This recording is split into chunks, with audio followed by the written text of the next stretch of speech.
Hello dear subscribers and guests of the channel. Surely some of you have experienced an unpleasant feeling of dry eyes after prolonged use of the computer or watching TV while lying down. Dry eyes can also be caused by long flights. In such cases, special eye drops are usually used, artificial tears. But the price of these drops is unreasonably high. It can reach $2,000 per liter.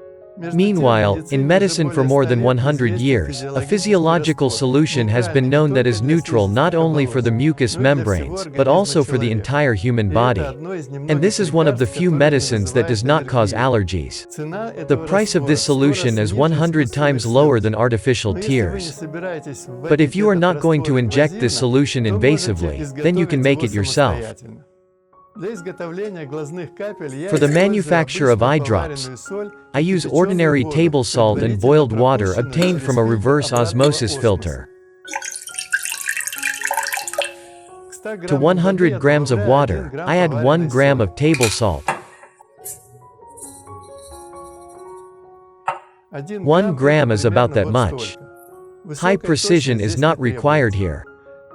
Do not prepare this solution for future use for long-term storage. And of course, you should thoroughly rinse the vial before filling it. I wish you creative success. See you on the channel.